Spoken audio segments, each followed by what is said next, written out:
ఓం శ్రీ విద్యాం జగతాం ధాత్రీం సర్గస్థితిలయేశ్వరీం నమామి లలితాం నిత్యాం మహాత్రిపురసుందరీం. ఓం శ్రీమాత్రే నమః. ఓం శ్రీ లలితాంబికాయై నమః. అమృతాత్మ స్వరూపులైన మీ అందరికీ మీ తల్లి అవ్యాజ్యమైనటువంటి మాతృప్రేమను అందిస్తూ పంచవక్త్రాయి నమః అన్నటువంటి లలితాంబిక రహస్యనామ సహస్రాలలో దేవి యొక్క పంచ శిరస్సులు వర్ణించబడుతున్నాయి. ఆ దేవి యొక్క పంచ శిరస్సులు సజ్జోజాత, వామదేవ, అఘోర, ఈశాన, తత్పురుష, ఈ 5 వదనార విందాలు దేవి యొక్క వదనార విందాలుగా లలితా సహస్రనామంలో ఈ యొక్క దివ్యనామం కీర్తిస్తూ ఉన్నది. ఇందులో గత వారం మనం చెప్పుకున్నట్లుగా తారకాసురుడు సుబ్రహ్మణ్యేశ్వర స్వామి చేతిలో ఆ అమృతలింగాన్ని ఛేదించగా ఈ 5 శకలాలు భూమి మీద వెళ్ళి పడిపోయాయి. ఈ పడిపోయినటువంటి శకలాలు పెరగడం ప్రారంభిస్తున్నాయి. ఆ పెరిగే లోపల మహర్షులు ఆ భూమి మీద ఈ 5 శకలాలు పెరిగి ఒకటిగా మారితే ఈ భూమి మొత్తం శివలింగం అయిపోతుంది. ద్రాక్షారామంలో అమరావతిలో దాదాపు 14 అడుగుల శివలింగాన్ని మీరు దర్శించి ఉంటారు. ఈ శివలింగాలు ఇలాగ పెరుగుతూ వెళ్ళిపోతే భూమి మొత్తం ఒక శివలింగమయమైపోతుంది. ఇంకా మానవులు నివసించడానికి స్థానం ఉండదు. అందువల్ల మహర్షులు దీనిని గుర్తించి పరమేశ్వరుని వద్దకు వెళ్ళి ఈ శివలింగాలను ఏ విధంగా ప్రతిష్ఠ చేయాలి అని స్వామి యొక్క ఆజ్ఞను కోరగా నవరాత్రుల యందు శుద్ధ దశమి నాడు అంటే విజయదశమి నాడు ఈ పంచలింగాలను ప్రతిష్ఠ చేయమంటూ పరమేశ్వరుడు ఋషులకు ఆజ్ఞ ఇచ్చారు. అలాగా అద్భుతంగా విజయదశమి నాడు ప్రతిష్ఠ గావించబడ్డాయి. అందులో మొట్టమొదటి ఈ యొక్క సజ్జోజాత స్వరూపాన్ని గురించి మనం ఈ దినం చెప్పుకుందాం. ఈ ఆలయం చంద్రుడి చేత ప్రతిష్ఠించబడింది. ఒక్కొక్క దేవతలు వచ్చి ఒక్కొక్క ప్రతిష్ఠ చేశారు. అంటే చంద్రుడు అంటే చంద్రమ మనసో జాతః. మన మనస్సులో ఆలోచనలు కొన్ని సందర్భాల్లో ఆకాశం అంత ఎత్తుకు వెళుతూ ఉంటాయి, వృద్ధి. కొన్నిసార్లు బాగా నిరాశకు లోనై క్షయమవుతూ ఉంటాయి. అంటే వృద్ధి క్షయాలు చంద్ర లక్షణం. చంద్రమ మనసో జాతః అంటుంది వేదమంత్రం. అలాగే మన శరీరంలో చంద్రనాడి ఉన్నది. మన ఎడమ నేత్రం చంద్రనేత్రంగా, కుడి నేత్రం సూర్యనేత్రంగా, మన ఆజ్ఞాచక్ర స్థానంలో ఉన్నటువంటి 3వ నేత్రం అగ్నినేత్రంగా వర్ణించబడుతుంది. సోమ సూర్యాగ్ని లోచనాలు అవి ప్రతి జీవిలో ఉన్నవి. యుక్త యోగ సాధనలు చేసినప్పుడే వాటి యొక్క దివ్యత్వాన్ని మనం దర్శించగలం. ఇక్కడ చంద్రబీజ మంత్రాలతో ఈ శివలింగం ప్రతిష్ఠించబడింది. ప్రాచీన కాలంలో పరమేశ్వరుని యొక్క ఆజ్ఞ వలన గురు అగస్త్యుల వారు దక్షిణ భారతదేశంలో అనేక చోట్ల శివలింగాలు ప్రతిష్ఠ చేసి శైవ మతాన్ని వ్యాపింపచేశారు. ఆ శైవ ప్రచారం కోసం వచ్చినప్పుడు ఈశ్వరుని యొక్క విరహాన్ని భరించలేకపోయారు.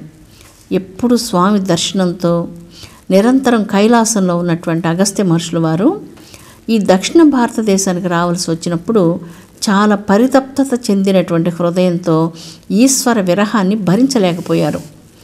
ఆ సందర్భంలో ఈ సజ్జోజాత లింగాన్ని దర్శించగానే, అంటే చంద్ర ప్రతిష్ఠ కలిగినటువంటి ఈ శివలింగం దర్శించగానే వారి హృదయంలో ఉన్నటువంటి సమస్త తాపమంతా శమించి సాక్షాత్ ఈశ్వరుని ప్రత్యక్షంగా దర్శించినంతటి ఆనందం, శాంతి కలిగిందట. ఈ ఆలయంలో తూర్పు భాగంలో ఒక అందమైనటువంటి కోనేరు ఉన్నది. సాయంకాల సమయంలో తూర్పున చంద్రోదయం కాగానే చంద్రకిరణాలు ఈ కోనేటిలో పడి ఈ ఆలయం మొత్తం చంద్రకిరణాలమయంగా జాజ్వల్యమానంగా ప్రకాశిస్తుంది. ఈ శివలింగం రోజుకు ఒక్కొక్క కళతో, అంటే ఒక్కొక్క చంద్రకళ ఇందులో ప్రవేశిస్తూ ఉంటుంది. పౌర్ణమి నాడు ఈ శివలింగం చంద్రబింబమా అన్నట్లుగా జాజ్వల్యమానంగా శ్వేతవర్ణంతో ప్రకాశిస్తుంటుంది. అదే శివలింగం అమావాస్య నాడు నల్లని శివలింగంగా చాలా అద్భుతంగా వర్ణాలు మారుస్తూ చంద్రకళలు ప్రవేశించే అద్భుతాద్భుతమైనటువంటి శివలింగం ఈ సద్యోజాత శివలింగం.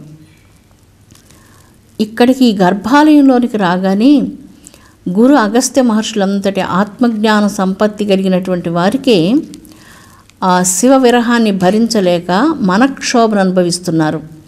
అటువంటి మనక్షోభ క్షణకాలంలో హరించి వేసింది ఈ శివలింగ దర్శనం. సామాన్యమైనటువంటి మానవులు ఎవరైనా సరే ఈ ఆలయంలోకి వెళ్ళగానే వారి నిరాశ, నిస్పృహ, దైన్యం, వేదన అన్నీ తగ్గిపోతాయి. ఈ లింగాకారానికి అభిషేకం చేయగానే అనేక రకాల దోషాలను తొలగిస్తుంది. ఈ సోమేశ్వర శివలింగం మీద ఒక నాగ పడగ అమరి ఉన్నది. ఈ నాగ పడగ సైతము ఉగ్రంగా ఉండకుండా చాలా చల్లగా శాంతిని ప్రసాదిస్తున్నట్లుగా ఉంటుంది. ఈ ఆలయంలోకి అడుగుపెట్టగానే చంద్ర ప్రతిష్ఠితమైనటువంటి ఈ శివలింగం మనక్షోభలను, అశాంతిని, నిరాశను, దైన్యాన్ని, దుఃఖాన్ని వీటన్నిటినీ తొలగించి శారీరకంగా, మానసికంగా మనిషి అనుభవిస్తున్నటువంటి అశాంతి పూర్తిగా తొలగింపచేసే శక్తి ఈ యొక్క సజ్జోజాత శివలింగానికి ఉన్నది. సజ్జోజాతం ప్రపజ్యామి సజ్జోజాతాయ వై నమో నమః భవే భవేనాతి భవే భవస్వమాం భవోద్భవాయ నమః అంటూ స్వామివారిని ఇక్కడ వేడుకుంటే మీ అంతరంగాలంతా శాంతిమయం అయ్యి చాలా శుభాలు ప్రసాదిస్తారు. ఇక్కడ అమ్మవారు పార్వతీదేవి సాక్షాత్ అన్నపూర్ణేశ్వరిగా స్వామివారి పైభాగంలో అన్నపూర్ణేశ్వరి తల్లి అక్కడ పార్వతీ రూపంలో విరాజిల్లుతున్నది. భారతదేశం ఒక అద్భుతమైనటువంటి ఆధ్యాత్మిక దివ్య కేంద్రం. వేదకాలం నాడే ఇంతటి పరమాద్భుతమైనటువంటి ఈ ఆలయాలన్నిటినీ పరిరక్షించుకుంటూ వస్తూ ఈ సనాతన ధర్మాన్ని యుగయుగాలకు అందించాలంటూ లోకా సమస్తా సుఖినో భవంతు, ఆ లోకమంతా చల్లగా ఉండాలంటే ఎలా చల్లగా ఉంటుంది? గోవధ నిషేధం జరిగినప్పుడు చల్లగా ఉంటుంది. 3,000,000 దేవతలు కలిగినటువంటి గోవు చల్లగా ఉండాలి, శాంతిగా ఉండాలి, గోమాత ఆశీర్వచనాలు ఉండాలి. అంతేకాకుండా ఈ వేద సంస్కృతిని పరిరక్షించుకుంటూ తరతరాలుగా ఆ దేవాలయాలను అంటిపెట్టుకొని అక్కడే ఉండి ఆ స్వామివార్లను నమ్ముకొని వేదమాత అయినటువంటి గాయత్రి తల్లిని, వేదాన్ని నమ్ముకొని ఎన్నో దివ్యమైనటువంటి వేదవేత్తల కుటుంబాలు జీవిస్తూ ఉన్నాయి. అలాంటి వారంతా నిత్యం శుభంగా ఉండాలని మనం కోరుకోవడం ధర్మం కదా, నిజంగా ధర్మం. మేము ఈ ఆలయాలకు అంతా వెళ్ళినప్పుడు అక్కడ ఉన్నటువంటి వేద పండితులందరూ ఎంత హృదయపూర్వకంగా, ఎంత భక్తితో స్వామిని సేవిస్తున్నారో మాటలతో చెప్పడం తరం కాదు. ఎన్నో కోట్ల జన్మల పుణ్యం ఉంటే తప్ప, స్వామివారి పిలుపు ఉంటే తప్ప ఒక్క క్షణం మనం అక్కడికి వెళ్ళలేం. ప్రతినిత్యం స్వామివార్లను స్పర్శిస్తూ భారతదేశంలో ఉన్నటువంటి ఎన్నో స్వయంభూ దివ్య క్షేత్రాలలో, హరిహర క్షేత్రాలన్నిటిలో, శక్తిపీఠాలలో, ఈ దివ్యమైనటువంటి స్థానాలలో ఏ వేద పండితులైతే తమ కుటుంబాలతో తరతరాలుగా ఒక్కడే ఉండి ఆ స్వామివార్లను భక్తితో సేవిస్తున్నటువంటి వారందరూ చల్లగా ఉండాలి, వారందరూ ఆరోగ్యంగా ఉండాలి, వారు శుభంగా ఉండాలి. గోబ్రాహ్మణేభ్యః శుభమస్తు నిత్యం అంటూ వేదమంత్రం అందరి క్షేమాన్ని కోరుతూ సమస్త లోకా సుఖినో భవంతు అంటూ లోకంలో ఉన్నటువంటి సమస్త ప్రాణికోట్లు మానవాళి అందరూ చల్లగా ఉండాలి అని కోరుకుంటుంది. వేదం అంటే సనాతన ధర్మ సంస్కృతి యొక్క లక్ష్యం ఏంటి? సనాతన ధర్మ సంస్కృతి ఒక మహావృక్షం లాంటి మానవ జాతిని పచ్చగా ఉండాలని కోరుకుంటూ ఉంది. సమస్త మానవాళి ప్రాణికోట్లు పచ్చగా చల్లగా ఉండాలి అని కోరుకుంటుంది. అలాగా పచ్చగా చల్లగా ఉండాలి అంటే ఏం కావాలి? మనకు దైవానుగ్రహం కావాలి. దేవాలయాలలో మానవులందరి పేరు మీద ప్రతినిత్యం ప్రాతకాలంలో మనందరి కోసమే కదా వాళ్ళు పూజలు చేస్తారు. మానవాళంతా చల్లగా సుఖంగా ఉండాలి అంటూ ఎన్నో వేద మంత్రాలు పరమాద్భుతంగా సమస్త ప్రాణికోట్లందరూ చల్లగా ఉండాలన్నటువంటి ఎన్నో దివ్య మంత్రాలు వేదాల్లో మనం దర్శిస్తాం. అలాంటి వేదమాతకు నమస్కారం. ఈ దివ్య సంస్కృతిని కాపాడుతున్నటువంటి వేదమూర్తులైనటువంటి బ్రాహ్మణోత్తములకు, పండితులందరికీ మనం హృదయపూర్వకంగా నమస్కరిద్దాం. వారందరూ చల్లగా ఉంటేనే ఈ సంస్కృతి ఇంతకాలం చల్లగా కాపాడబడుతూ వచ్చింది. గోమాతలకు నమస్కరిద్దాం. ముక్కోటి దేవతలకు నిలయమైనటువంటి గోవుని దర్శిస్తేనే సమస్త పాతకాలన్నీ కూడా హరించిపోతున్నాయి. అందుకే తల్లి, తండ్రి, గురువు, దైవం, ఆలయానికి వెళితే ఏమవుతుంది? శారీరకంగా చేసినటువంటి పాతకాలు నశిస్తున్నాయి. స్తోత్రాలు పారాయణం చేస్తే ఏమవుతుంది? మానసికంగా చేసినటువంటి పాతకాలు నశిస్తున్నాయి. జపం చేస్తే ఏమవుతుంది? విజ్ఞానం కలుగుతుంది, అంతరంగం అంతా పరిశుభ్రం అవుతుంది, పవిత్రత సిద్ధిస్తుంది. ధ్యానం చేస్తే ఏమవుతుంది? త్వమేవాహం అనేటువంటి జ్ఞానోదయం కలుగుతుంది. నాలో కేవలం శుద్ధ బ్రహ్మం మాత్రమే ప్రకాశిస్తున్నది, నేను పరబ్రహ్మాన్ని, ఈ శరీరము, ఈ మనస్సు, ఈ బుద్ధి, ఈ అహంకారం ఇవన్నీ నేను కాదు అన్నటువంటి సత్య జ్ఞానం మానవులకు కలుగుతుంది. అందుకే మనం ప్రారంభంలో గురువులకు గురువు, జ్ఞాన గురువు, ఆత్మసాక్షాత్కారమే మానవ జీవితం యొక్క ప్రధాన ఉద్దేశ్యము అని ప్రబోధించినటువంటి ఆది గురువైనటువంటి శ్రీ గురు దక్షిణామూర్తి యొక్క పవిత్ర పాదాంబుజాలకు భక్తితో నమస్కరిద్దాం.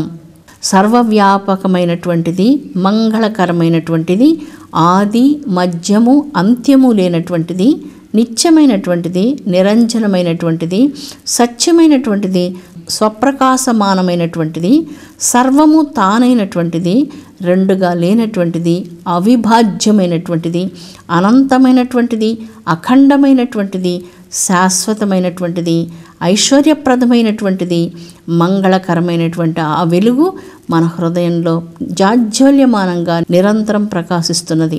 సద్యోజాతం ప్రపద్యామి అనగానే నిత్యము సత్యము అయినటువంటి ఆ వెలుగు మన అంతరంగంలో మనం సాక్షాత్కరించుకోగలుగుతాం. అందుకు మనకు కావాల్సింది ఏంటి? ఆర్తి కావాలి, గురుభక్తి కావాలి. గురువు సర్వకారణభూతాశక్తి.